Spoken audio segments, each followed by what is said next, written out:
हमारा वाला आज हम बात करने वाले हैं साइंस एंड टेक्नोलॉजी के बारे में। ये इम्पोर्टेंट है सितंबर के करंट अफेयर्स के पॉइंट ऑफ व्यू से, प्रीलिम्स 2021 के लिए, मेंस 2021 के लिए। Data empowerment and protection architecture. Recently news में ये क्यों है? क्योंकि नीति आयोग ने सजेशन दिया है, कमेंट्स दिए, data empowerment and protection architecture DEPA, ये जो इस ड्राफ्ट का है। और इसमें क्या न्यूज़ है कि नीति आयोग के अलावा 4 रेगुलेटर्स है: बैंकिंग, सिक्योरिटी, इंश्योरेंस और pension, RBI, CBI, RDI, AI, PFRDA और मिनिस्ट्री ऑफ फाइनेंस। ये सब आके मिलके ये निकाल रही है। ठीक है, तो यहाँ पे रेगुलेटर्स ज़्यादा है, इसका मतलब ये चीज़ बहुत ही अच्छा है। दूसरा है, डेटा प्रोटेक्शन पे कोई भी हमारे पास लॉ नहीं था, तो ये ड्राफ्ट करना भी बहुत अच्छी बात है। ये जो पॉलिसी है इनविसाज्ड है कि रिलीज़ होगी 2020 में। और ये जो रिपोर्ट है ये प्रिपेयर कौन कर रहा है? आई स्प्रेड कर रहा है। आई स्प्रेड क्या है? ये non for profit think tank है। ठीक है। करंट फ्रेमवर्क क्या है डेटा प्रोटेक्शन का इंडिया में? इंफॉर्मेशन टेक्नोलॉजी जो है, reasonable security practice and sensitive personal data information जो है 2011 का, इसको रेफर करा जाता है जनरल एप्लीकेशन। जो कि अगर मैं बात करूं प्राइवेसी लॉज के regarding, collection of government data जो है गवर्न करता है कौन? आधार, जो कि होता है targeted delivery of financial and other subsidies. Beneficiary services act 2016, ये भी इम्पोर्टेंट है। और इसके अलावा जो बोर्ड में है, जो सबसे ज़्यादा इम्पोर्टेंट है, वो भी आपको देखने पड़ेंगे, जो कि आधार डेटा सिक्योरिटी रेगुलेशन 2016 का। ठीक है। Data related to banking sector भी इसके अंडर रेगुलेशन में आते हैं।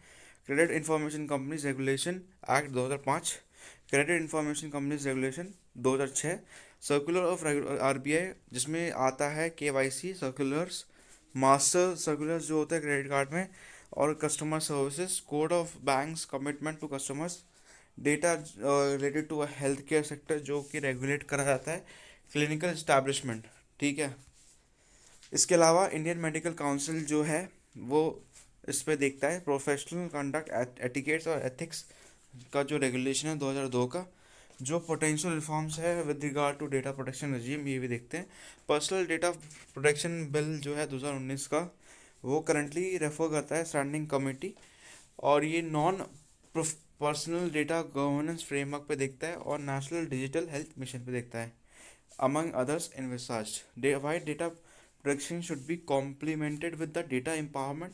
ये भी बहुत ही इम्पोर्टेंट है, क्योंकि जो डेटा है, जो अभी अभी हमारे पास अवेलेबल है, वो उसको प्रोटेक्ट करना पड़ेगा, इसलिए उसको एम्पावर्ड भी करना पड़ेगा, इसलिए कॉम्प्लीमेंटेड है, ताकि फाइनेंशियल एक्सक्लूजन ना हो। क्या होता है कि जो large number of India rural और अर्बन पॉपुलेशन है, वो सिग्निफिकेंटली एक्सक्लूसिव है फ्रॉम एक्सेसिंग जो अप्रोप्रिएट फाइनेंशियल प्रोडक्ट्स है उनके लिए और एंटरप्राइज के लिए। तो ये पार्टली क्यों है? क्योंकि यहाँ पे लैक ऑफ ट्रस्ट है, और जो डेटा है वो सिमेट्रिकल नहीं है, एसिमेट्रिकल है। ठीक है। इसमें एग्जांपल दिया है कि अगर एक well design pool of data होना चाहिए हो, तो फाइनेंशियल प्रोडक्ट्स के लिए बहुत ही ज़्यादा इम्पोर्टेंट साबित होगा, ताकि जो भी लोग पॉवर्टी में हैं उनको निकाल सके, और कैसे निकाल सके? उनको पैसा वैसा दे के, और ग्रोथ। और इससे क्या होगा कि हम स्टिमुलेट कर सकते हैं ग्रोथ MSME का, पैसे दे के। Utilisation of emerging large scale data, इसमें क्या है, जो प्लेटफॉर्म है जैसे आधार, UPI, इसके थ्रू हम मोबाइल कनेक्टिविटी बढ़ा सकते हैं, इंटरनेट यूसेज बढ़ा सकते हैं। यहाँ पे ह्यूज अमाउंट ऑफ डेटा जो होगा वो गारंटीड होगा। जो डेटा है वो अप्रोप्रिएटली जनरेट कर सकता है इंफॉर्मेशन, तो यूज़फुल हो पॉलिसी मेकर्स के लिए, इंडस्ट्रीज़ के लिए और एंटरप्रेन्योरशिप के लिए। ये प्रिवेंट करता है डेटा जो कि रिमेन करता है सिलॉस पे। जो current custodian centric data protection regime है, वो इंसेंटिवाइज नहीं करते डेटा शेयरिंग, और ये डेटा फ्यूडिशरीज को देखता है, resulting in new data becoming confined to respective silos. ये अप्रोच डिटर करती है जो इकोनॉमिक पोटेंशियल है जो क्रिएट हुई है इंक्रीजिंग डिजिटाइजेशन, और ये क्रिएट करता है डेटा प्रोटेक्शन इंस्टीट्यूशन। इसके कुछ साइलेंट फीचर देख लेते हैं। Draft protection and empowerment architecture का DEPA इन्विसाजेस की जो इंडिविजुअल है उनके पास खुद का कंट्रोल होना चाहिए उनका पर्सनल डेटा पे, और एक एजेंसी पे उनका जो पर्सनल डेटा है वो भी एम्पावर कर। DEPA वो एक एक्ट करेगा final layer of Indian stack. ठीक है। ये एक इम्पॉर्टेंट लेयर आएगा, जैसे एक सिक्योर नेटवर्क या डिजिटल डेटा जो शेयर करता है थ्रू कंसेंट, कंसेंट मतलब रजामंदी की तरह, और प्रोवाइड करेगा एक final layer to Indian stack, जो कि बहुत इंपॉर्टेंट है। ठीक है। अब यहाँ पे कुछ डेटा दे रखा है कि इंडिया ने कितना ज़्यादा ज़्यादा कंज्यूम करा है इंटरनेट। तो आप मोबाइल यूज़र का देख सकते हो, इंटरनेट यूज़र का देख सकते हो, आधार कार्ड का देख सकते हो, यूपीआई का कर सकते हो। ठीक है, 2014 और 2019 का जो आप डेटा देख सकते हो कि बहुत ज़्यादा इंडिया डिजिटल हो रहा है, तो हमें इसी वजह से डेटा प्रोटेक्शन की ज़रूरत पड़ जाती है। ठीक है, इंडियन स्टैक जो है ये प्राइवेटली ओन्ड एक बुकेट है, जो कि सॉफ्टवेयर के बारे में बात करता है, और एपीआई जो पावर करता है आधार बेस्ड एप्लीकेशन। ठीक है, और यह यूपीआई बेस्ड डिजिटल ट्रांजैक्शन ये अलाउ करता है गवर्नमेंट को कि वो जो बिजनेस है वो यूज़ रन कर सके इंडिया का डिजिटल इंफ्रास्ट्रक्चर को, ताकि वो डिलीवर कर सके private services. Organisation centric system to individual centric system, जो पॉलिसी है वो एम करती है, उनकी आइडिया ये है कि इंडिविजुअल को अपने अपने हाथ में, मतलब उनके पास उनका राइट होना चाहिए कि वो अपना डेटा कैसे यूज़ करे, और वो जज हो अपने डेटा के, पर्सनल डेटा के। क्योंकि डेटा भी एक तरह से एक इम्पॉर्टेंट चीज़ है आज के टाइम का। तो एक consent based data sharing mechanism हमें इस लाइन पे बनाना पड़ेगा। तो इसमें एग्जांपल दिया है, जैसे बैंक को इंडिविजुअल का कंसेंट चाहिए होता है कि वो उनका डेटा क्रेडिट कंपनी को शेयर करे, या टैक्स जीएसटी प्लेटफॉर्म को शेयर करे या नहीं करे। ठीक है, इससे क्या होता है कि ये बिजनेस जो होता है, कि जो पर्सनल डेटा है इंडिविजुअल का वो सिक्योर रहता है, और आगे जाके वो नेगेटिव चीज़ों पे नहीं जाता। ठीक है, और ये बेनिफिट देता है इंडिविजुअल को। कंसेंट मैनेजर्स जो हैं इन दिस व्यू, जो पर्सनल डेटा है उसको एक इकोनॉमिक ग्रुप ग्रुप को देखते गुड को देखते हैं। जो पॉलिसी है एडवोकेट करती है कि हमें एक नया इंस्टीट्यूशन बनाना चाहिए, जिसमें कंसेंट मैनेजर्स को भी हमें लाना चाहिए, जो कि कॉन्ड्यूक्ट करेंगे इंडिविजुअल और ये जो इंस्टीट्यूशन का इंस्टीट्यूशन के पास जो इंडिविजुअल का पर्सनल डेटा है, जिसको डेटा फिड्यूशरी भी बोलते हैं, या एक बिजनेस जो कि सीख कर रहा है, ताकि एक सीख कर रहा है पर्सनल डेटा का एक्सेस। ठीक है, तभी एक कंसेंट मैनेजर होना चाहिए जो कि फाइनेंशियल सेक्टर पे इन मतलब हेल्प कर सकता है बीच दोनों को। ठीक है, जिसको नाम दिया है अकाउंट एग्रीगेटर्स। ये एक नॉन प्रॉफिट कलेक्टिव और अलायंस होगा कुछ प्लेयर्स का, जो कि क्रिएट करेंगे डिजी सहामती फाउंडेशन, सहामती से बोलते हैं। ठीक है, टेक्नोलॉजिकल आर्किटेक्चर ये भी इम्पोर्टेंट है। हमें टेक्नोलॉजी ज़्यादा चाहिए होगी ताकि डेटा प्रोटेक्ट हो, सिक्योर हो, प्राइवेसी प्रिजर्विंग डिजिटल फ्रेमवर्क हो डेटा के लिए। कंसेंट होना चाहिए, कंसेंट आर्टिफैक्ट होना चाहिए, technology standard from programmable consent to replace the all permissible terms and conditions. Open API होना चाहिए डेटा शेयरिंग के, और क्रिएशन होना चाहिए फाइनेंशियल इंफॉर्मेशन स्टैंडर्ड्स का। ठीक है, अब याद कर लेते हैं ऑल्टरनेटिव मेडिसिन। रिसेंटली क्या हुआ है कि 3 बिल पास कर दिए गए हैं ऑल्टरनेटिव मेडिसिन के। National commission for Indian system of medicine, NCISM act 2020, national commission for homeopathy, ये, और तीसरा है institute of teaching and research in Ayurveda, ITRA 2020 का। ठीक है, ऑल्टरनेटिव मेडिसिन क्या होता है इसको हम जान लेते हैं। यहाँ पे ऑल्टरनेटिव मेडिसिन एक प्रैक्टिस है जो एम करती है healing effects of medicine, but यहाँ पे कोई बायोलॉजिकल प्लॉजिबिलिटी कम होती है, और ये अनटेस्टेड होता है, और ये मतलब प्रूवन नहीं होता इतना इनफेक्टिव। इसको डिफरेंट नामों से जाना जाता है, जैसे ट्रेडिशनल मेडिसिन हो गया, या कॉम्प्लीमेंट्री मेडिसिन हो गया, या इंटीग्रेटेड मेडिसिन हो गया। इंडिया में इसको ना जाना जाता है इंडियन सिस्टम ऑफ मेडिसिन। ठीक है, इंडियन सिस्टम ऑफ मेडिसिन क्या है? ये एक मेडिसिन है जो कि कंसिडर करी जाती है इंडिया की रीजन, और या इंडिया से जो निकली हुई है आउटसाइड। ठीक है, या इंडिया के कल्चर में असिमिलेट हो गई है।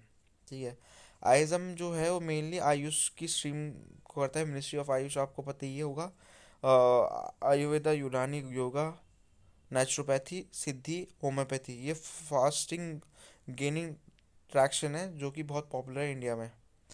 ठीक है, तो ये आप ये तो बहुत पुराना न्यूज़ का है जो हमने लास्ट टाइम डिस्कस करी थी।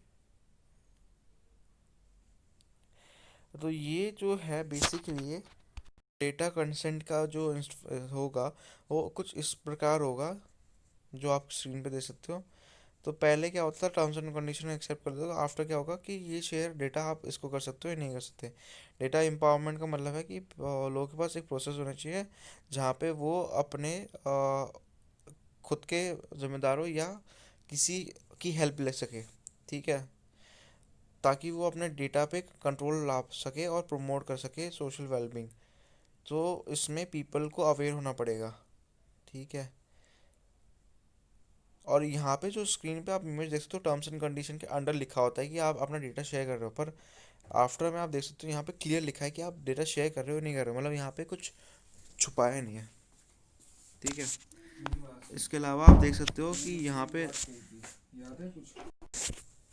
यहाँ पे लोगों की प्राइवेसी रहेगी, जो कि इंपॉर्टेंट रहता है, और एक्सरसाइज कर सकते हैं अपना डिमांड डिस्क्लोजर। उसका की फीचर यही है कि यहाँ पे इंस्टीट्यूशन अकाउंटेबल होगा, right to create produce data protection होगा और कॉमन गुड के लिए होगा। जो सिस्टम यहाँ पे बना है वो बेसिकली मेडिकल फिलोसफी होगा और रिप्रेजेंट करेगा हेल्दी वे ऑफ लाइफ, ताकि जितनी भी डिजीज़ है उनको ख़त्म कर सके। बेसिक अप्रोच इसका ये है कि डिजीज़ को, हेल्थ डिजीज़ और ट्रीटमेंट को होलिस्टिकली हटा दे। ग्रेटर क्यूरोसिटी है हमें समझने के लिए कि ये जो प्रिंसिपल है और प्रैक्टिस है इन सब का, ये ग्रो हो रहा है बहुत ज़्यादा। और ये बेसिकली नॉन कम्युनिकेबल डिसीज़ पे बहुत ज़्यादा चैलेंज करता है, और लाइफ स्टाइल डिसऑर्डर और लॉन्ग टर्म डिजीज़ पे करता है, मल्टी ड्रग रेजिस्टेंट डिजीज़ जितनी भी डिजीज़ है। मिनिस्ट्री ऑफ आयुष जो मैंने आपको बता दिया 2014 में फॉर्म हुआ, ये बेसिकली इसलिए है ताकि ऑप्टिकल डेवलपमेंट लाए, प्रोपोगेट करे आयुष और सिस्टम ऑफ वेलफेयर, ठीक है, हेल्थ और वेलफेयर का। करंटली अगर बात करूँ तो 8 लाख रजिस्टर्ड आयुष डॉक्टर्स हैं इंडिया में, ठीक है। इसमें से 56% जो है वो आयुर्वेद को बिलोंग करते हैं, 6.4 को यूनानी, 1.4 सिद्धि और नेचुरोपैथी।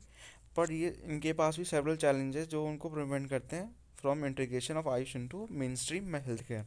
इश्यूज़ क्या है कि ये लैक ऑफ साइंटिफिक रिलायबिलिटी है, इसमें साइंटिफिक रिलायबिलिटी नहीं है, इसमें टेस्टेड नहीं है चीज़ें, इसलिए ना।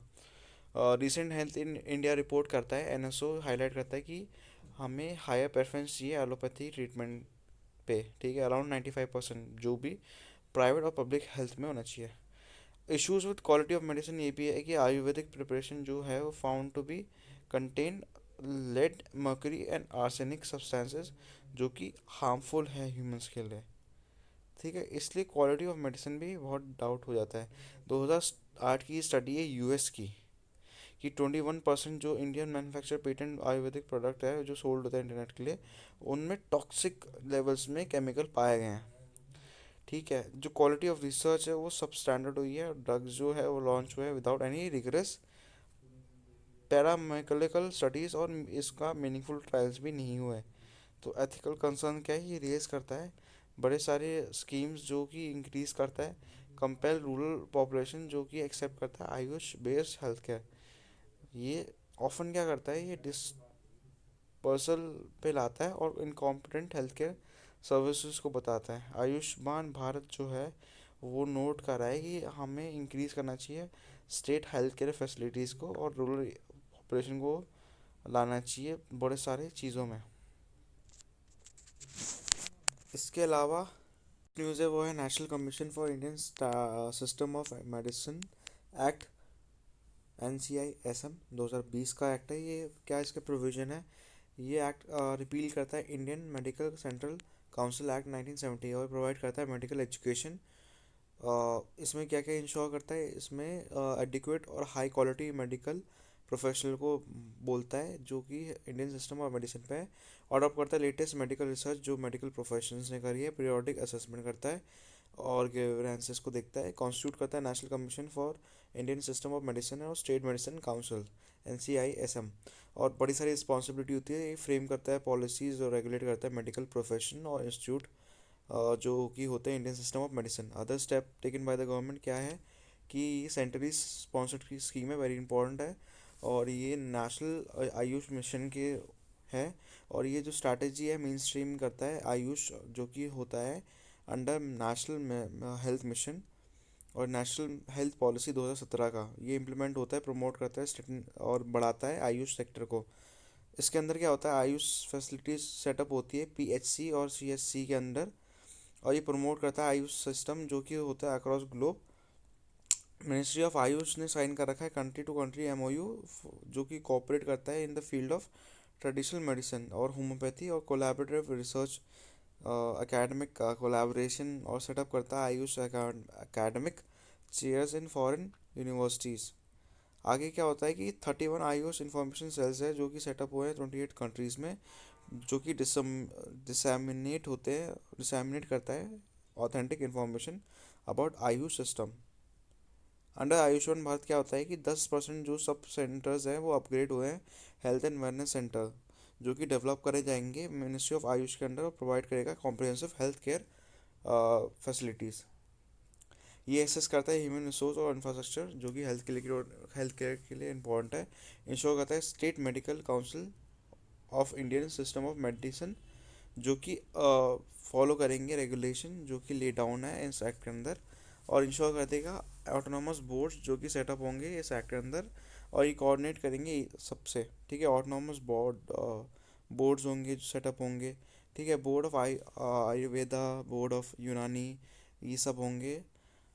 और यहाँ पे ethics and medical registration board भी होंगे। ठीक है, एडवाइजरी काउंसिल होगा इंडियन सिस्टम ऑफ मेडिसिन जो इंश्योर करेगा सेंट्रल गवर्नमेंट, और ये एक प्राइमरी प्लेटफॉर्म होगा जहाँ पे स्टेट और यूटीज़ अपनी व्यूज़ पुट फॉरवर्ड करेंगे और एडवाइस करेगा जितने भी सारे मेजर लेने चाहिए। यहाँ पे एक एंट्रेंस बेस्ड टेस्ट भी होगा, ठीक है, एनईईटी। और यहाँ पे एजुकेशन बड़ी सारी चीज़ें आएंगी। कॉमन फाइनल ईयर होगा, यहाँ पे नेशनल एग्जिट टेस्ट होगा जो स्टूडेंट जो ग्रेजुएट कर रहे हैं मेडिकल इंस्टीट्यूट से, और उनको लाइसेंस मिलेगा प्रैक्टिस करने के लिए। और यहाँ पे uniform post graduate national entrance test भी होगा ताकि वो एडमिशन ले सके पोस्ट ग्रेजुएट कोर्सेज में, हर उसमें डिसिप्लिन में, और इंडियन सिस्टम ऑफ मेडिसिन में मिल जाए हर मेडिकल इंस्टीट्यूशन में। नीट जो होगा वो पोस्ट ग्रेजुएट के लिए होगा, हर डिसिप्लिन के लिए होगा, इंडियन सिस्टम ऑफ मेडिसिन के लिए होगा जो कि टीचिंग कर रहे हो और पर्टिकुलरली डिसिप्लिन हो उनका profession. National commission for homeopathy act 2020 ये इंपॉर्टेंट है। इसके कुछ प्रोविजन है जो रिपील करते हैं होम्योपैथी सेंट्रल काउंसिल एक्ट 1973, और प्रोवाइड करता है मेडिकल एजुकेशन सिस्टम जो कि इंश्योर करेगा availability of adequate and high quality homoeopathic medical professional, जो भी सारी चीज़ें हैं। कॉन्स्टिट्यूट करेगा national commission for homoeopathy NCH और state medical council for homoeopathy. Function of NCH क्या है कि इसका सेम फंक्शन है जो हमने ऊपर देखा, ठीक है, बट इसमें होम्योपैथी पे ज़्यादा फोकस करा गया है। इसमें ऑटोनॉमस बॉडी बनेगी जो कि सुपरवाइज करेंगी। होम्योपैथी एजुकेशन बोर्ड होगा, मेडिकल असेसमेंट रेटिंग बोर्ड होगा होम्योपैथी का, एथिक्स और मेडिकल रजिस्ट्रेशन होगा, एडवाइजरी काउंसिल होगा होम्योपैथी के लिए, एंट्रेंस एग्जामिनेशन होगा यूसी और पीजी कोर्सेज के लिए, एंड नीट टेस्ट होगा। अपील करेंगे जो मैटर्स है रिलेटेड टू प्रोफेशनल और ethical misconduct. State medical council होगा बोर्ड पे, और मेडिकल रजिस्ट्रेशन होगी होम्योपैथी के लिए, और उनके पास पावर होगी कि वो डिस्क्री डिस्क्रिपेंशरी एक्शन ले सकते हैं अगेंस्ट मेडिकल प्रैक्टिशनर, जो कि इंक्लूड करेंगे मॉनेटरी पेनल्टी। जो भी मेडिकल प्रैक्टिशनर है अगर वो एग्रीगेटेड है डिसीजन के जो बोर्ड ने लिया है तो अप्रोच कर सकते हैं एनसीएच को, और उसके अगेंस्ट अपील कर सकते हैं। ठीक है, एनसीएच का जो डिसीजन लाई करेगा वो सेंट्रल गवर्नमेंट के अंडर आ जाएगा। अब नेक्स्ट न्यूज़ जो है वो है जो institute of teaching and research in Ayurveda ITRA act 2020। अब इसमें क्या प्रोविजन है, इसमें 3 आयुर्वेदिक इंस्टीट्यूशन को मर्ज कर दिया एक में, और ये उसको ITRA बुलाया जा रहा है। ये इसका जो कैंपस है सिचुएटेड है गुजरात में, बहुत इंपॉर्टेंट है, गुजरात आयुर्वेदिक यूनिवर्सिटी जामनगर में, और ये नेशनल इंपॉर्टेंस के लिए इंस्टीट्यूट बनेगा। इसमें जो एग्जिस्टिंग इंस्टीट्यूट है वो मर्ज हो जाएंगे, जैसे institute of post graduate teaching and research in Ayurveda Jamnagar, Shri Gulab Kunverba Ayurvedic Mahavidyalaya Jamnagar, institute Indian institute of Ayurvedic pharmaceutical sciences Jamnagar. Objective क्या है कि डेवलप करें एक पैटर्न ऑफ टीचिंग जो कि मेडिकल एजुकेशन में होनी चाहिए आयुर्वेदा और फार्मेसी में। ये ब्रिंग करे सारी एजुकेशन फैसिलिटीज़, सारी ट्रेनिंग चीज़ें सब ब्रांचेस में। अटेन करे सेल्फ सफिशेंसी पोस्ट ग्रेजुएशन में, ताकि वो स्पेशलिस्ट और मेडिकल टीचर्स की नीड को पूरा कर सके। इन डेप्थ स्टडी होनी चाहिए, रिसर्च होनी चाहिए आयुर्वेदिक फील्ड में।